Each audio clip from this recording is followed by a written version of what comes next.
All right, guys, what's happening? What's happening? Happy Tuesday and welcome back from the long holiday weekend.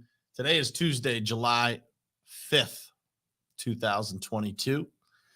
And we're going to talk about the fact that we are halfway through the year. And I want to see how it's going for you guys. I want to talk about kind of how I process the mid-year point and how I go through things to kind of check how things are going, business, personal, all the way around. It's important to look back and look forward, and that's what we're going to talk about this morning. Let's get started. It is ultimately important for you to look at your goals, truly what you want to do in your life, and then look at the people who you spend the most time with in your life and figure out if that lines up.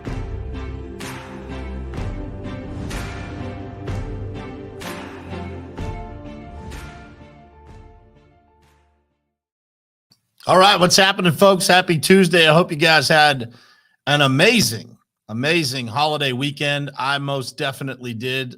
It was nice to be able to somewhat unplug, spend some time outside, got some sun, spent some time in the pool with the kiddos, caught up with the family quite a bit, and for the most part, tried to distance myself from all the other noise, technology, etc.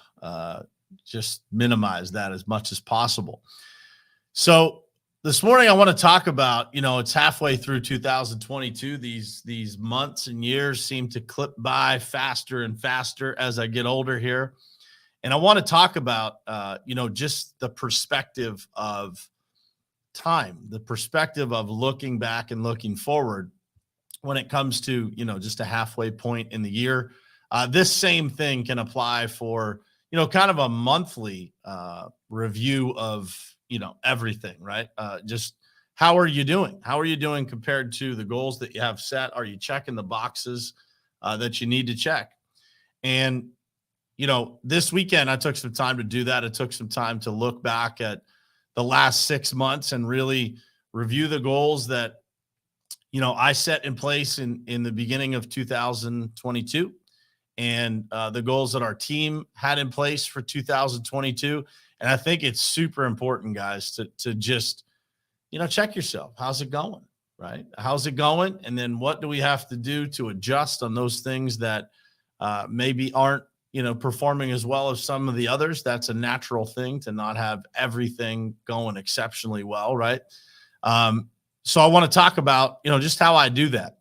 Number one is it all, I believe this review all starts in setting the right goals. So that's number one, making sure that you take the time to actually set the right goals and to set goals in every single aspect of your life, not just business, but personally, whether that be one of my goals for this year was having a date night with my wife every single week and, checking those boxes of going out on 26 dates is an important thing. Halfway through the year, you should have 26 dates in. And so how is that going for you, right? You gotta look at that, go back in your calendar and actually count how those things are going. You want to spend more time with your kids, whatever that goal is, you have to be able to track it, right? So you set the goal, you make sure that you set goals in every single bucket of what you're trying to improve in your life. And then after you set the goal, you have to track it and you have to hold yourself accountable. So very, very important, I believe, for you guys to take the time to do that. I know many of you probably haven't done that yet. You probably realize that half the year is done, but most people don't take the time to go back and review their goals. In the realm of business, I think it is really important to go back and actually not just look at the results. How are the results going for the first half of the year, but look at the activity. What does it look like? How many proposals are we putting out? How many calls are we making? How many new contacts do we have? How many new people have we met? All that stuff leads to ultimately the result in the end. And so I think that most of the time we get all of this backwards, that we're constantly focused on the results, but we don't actually look at, what it takes to get to that result. So for me, if I go back to, having date night with my wife, it's about, quite frankly, saying no more often so that I can create more time in my personal life to be able to spend that time with my wife and children. And, it seems like it would be common sense. It seems like it would be easy. It's number one, it's not easy to do because you have a lot of things going on and a lot of things pulling at your time. But number two, I want you guys to think about this. How long does it take for you to spend an extra 5 hours a week? What does it actually take for you to say no to spend an extra 5 hours a week between date night and time with your kids, or whatever that may be? An extra couple of hours a week doesn't take much awareness to create. And so I want you guys to think about that in your personal life. Like, what can you actually do? If you're looking back and you're saying, man, the first half of this year wasn't so great. I've been busy. I've been distracted. I haven't, been paying attention quite as much as I should. Easy to fix. Easy when you're aware. Hard when you're just kind of in a pattern. You have to break that pattern, and you got to understand what it takes to actually convert that. And it takes saying no to some things that you're currently saying yes to. And so that is a difficult thing to implement, but it's easy when you're aware of it, because everything that you're thinking about doing more, you're going to consider the opposite of that. So for me, that's one of the things that's on the lock screen of my phone, is making sure that I have a date night with my wife every single week to be able to spend time and, deepen our relationship, deepen our marriage, have great conversation, talk about the future, plan for the future, all those kinds of things. It takes spending time together to be able to do that. And so that's just a suggestion on the personal side. On the business side, it's a little easier, right? One of the challenges that most people have in business with regard to checking in, how are we doing, is that they don't have great reporting. If there's one thing that I could tell you in business that will be the difference maker, it is having the technology in place, having the systems in place, having the processes in place to be able to easily track your activity and your results. And so if you don't have that, if you're not tracking those things, and you don't have significant goals of what it actually takes to be able to get to the result, then don't be surprised when you're a little off on the results that you're looking for, because the more you track, the more you understand, and the more you can adjust to those things that you need to be able to create the result that you want. We call it reverse engineering your goals. What's the goal? What does it take? Look at the numbers, look at the actual financials and all the things that are attached to being able to create that result, and put in the work to be able to do it, right? And so life gets a lot simpler when you actually write things down, when you have goals, and then you revisit those goals and you check in. Example, a lot of people that I talk to say, man, I want to save a certain amount of money. Well, number one, money is saved and wealth is created over a long period of time. It doesn't happen in a year. If you have debt, it doesn't get paid down in a month. It gets paid down over a period of time. If you have any of these challenges, what it takes is focus. And so every single month, you should be reviewing how you're doing. What does it look like? If you don't have goals that are written down, you will never hold yourself accountable to them. And so how you make progress is by writing those things down, communicating them to people that you care about and that care about you, and then holding yourself accountable, reviewing those every single month, right? Looking at it. How are we doing? Are we going out on date night, or are we skipping date night? Are we putting out enough proposals? Are we making enough phone calls? Are we doing the activities necessary to create success in our business, or are we not?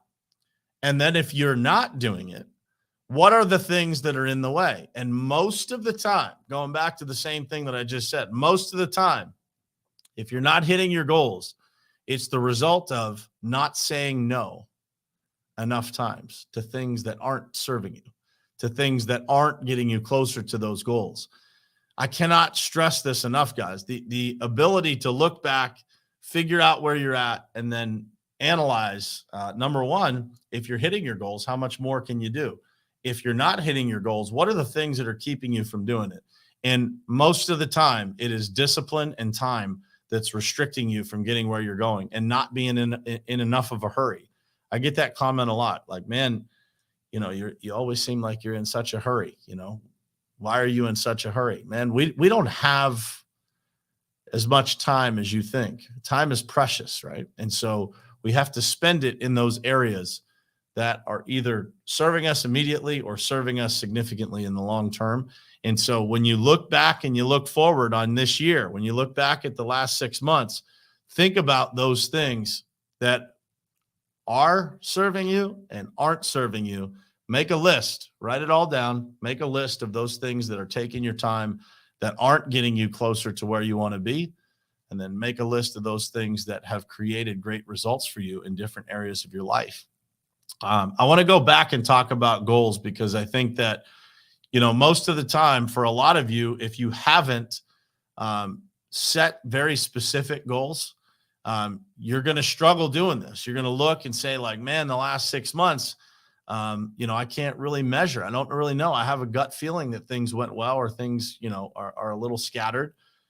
This is the most important thing that you can do, is organize your life and set intentions of what you want to create. You can create any life that you want, any result that you want. You can create things that you didn't think were possible in your life. You can create financial success that you didn't think was possible at some point.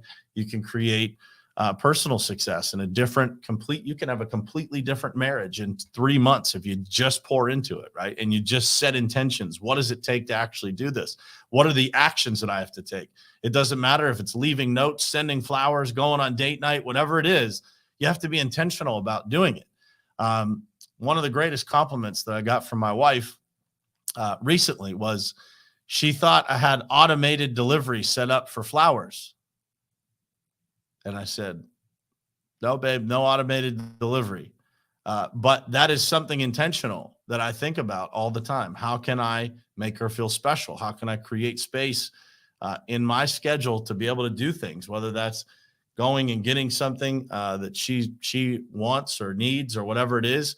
If it's going to the store, if it's going to date night, if it's sending flowers, it's whatever it is, you have to make time to do that. And you have to write it down, and you have to put it on your schedule. And that's the only way that you can move the needle. If you're not intentional about your time, you're going to look back at 6 months and say, man, I wish I would have, I wish I could have, and I definitely should have done X, Y, and Z. Well, if you don't make any adjustments, and you don't write things down, and you don't organize yourself, and you're not intentional with your time, the next 6 months is going to clip by exactly the same.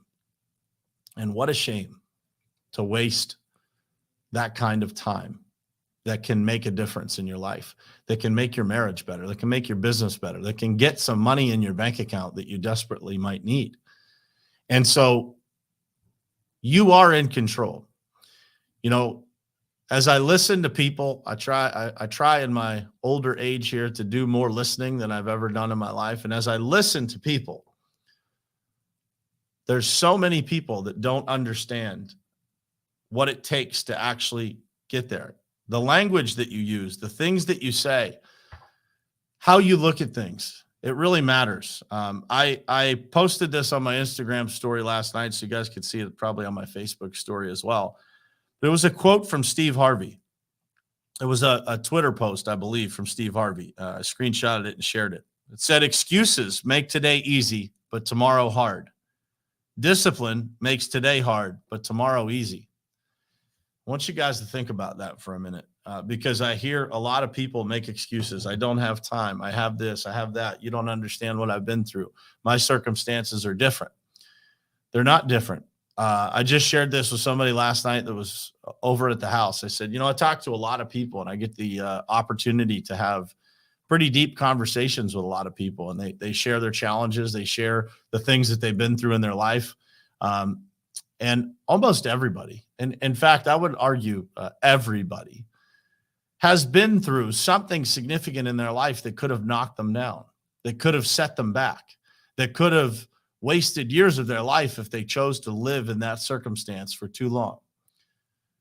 You get the choice of how you process that, the perspective you choose to take on it. And so when you choose the proper perspective, when you think about the fact that things happen for us, not to us, They happen for you so that you can learn something, so that you can see the world differently, so that you can look at your schedule and say, man, the last 6 months didn't go as well as I wanted them to go.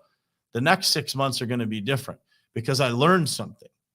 I might have lost those 6 months, but what I gained was a lesson. I gained perspective that allows me to move forward in a more positive direction. If that's the case for you, if the last 6 months haven't been great, how you process it is everything. How you choose to process it. Because let me tell you, two sides to it. One side is the victim side. Oh, man, I wasted 6 months. I'm terrible, man. I'm never going to make it. I'm never going to have money. I'm never going to have this. I'm never going to, achieve my dreams. The opposite side of that is to put the systems and processes and organization in place and accountability in place and discipline in place, one brick at a time, to slowly but surely, every single day, change your own life. You're in control, folks. The government's not in control. Whatever circumstance you've had in your life isn't in control. Your sister, your aunt, your cousin, none of those people are in control. Get one shot at this thing called life. And I see so many people not using it to its fullest potential. And what a shame, man, to waste the gift that God has given you to live another day. Live another day. You get to choose, man, how you show up today. And so I ask you, I beg you, please show up as your best self today. Look back at what you did, analyze it, and brick by brick, change your life, man. You don't show up for this show every single morning, or if you're listening on the podcast or you're watching on YouTube, you don't show up because you don't want to be better. Somebody asked me yesterday, how do you make that kind of change in your life? Like that, man. Not one change in my life that I've made that was significant took more than an instant. It's a decision. Now, to perfect it, to make it last, to create the discipline, it takes time, but it's a decision. It's an instant. So whatever that thing is that you didn't do well in the first 6 months, decide today you're going to change it. And whatever you did do excellent for the first 6 months, applaud yourself. Applaud yourself. Celebrate it, man. Share it with people. Tell people how excited you are that you were able to change this area of your life, whatever it was, whether you grew a portion of your business, you did something well, you mastered this piece, you're eating better, you're going to the gym, whatever it may be. Celebrate that, man, because that's how you do it. You chain little wins together. Brick by brick by brick, you change your life. And if you found yourself falling down over and over and over again in some aspect of your life, I've been there. I've been there. It's hard. Life is hard. But if you make the decision to be disciplined, to make a change today, life will get easier in the future. If you make the decision to not do that, life will get far more difficult in the future. So the choice is yours. I hope you guys have had an unbelievable beginning to 2022, but either way, you have the ability to look at it as a victory, to not choose the path of being a victim, but to choose the path of learning the lesson, looking yourself in the mirror and say, you can do better and you will do better. And that's it. It is a choice. In an instant, you can change your life. And over a period of months, years, you won't believe what happens when you do it. One decision at a time. That's it. That's all it takes. So I hope you guys had an amazing weekend. I'm so grateful to have all of you here with me this morning. And I hope this message touched somebody this morning. I hope somebody needed to hear it. And so look back, go revisit your goals, calculate out the activities, look at every detail of how the first 6 months went, and move forward based on the knowledge that you gained from looking back. Hope you guys have an awesome Tuesday, and I will see you again tomorrow morning, same place, same time, right here on Morning Perspective. I love you guys. Thank you for being here. It is ultimately important for you to look at your goals, truly what you want to do in your life, and then look at the people who you spend the most time with in your life and figure out if that lines up.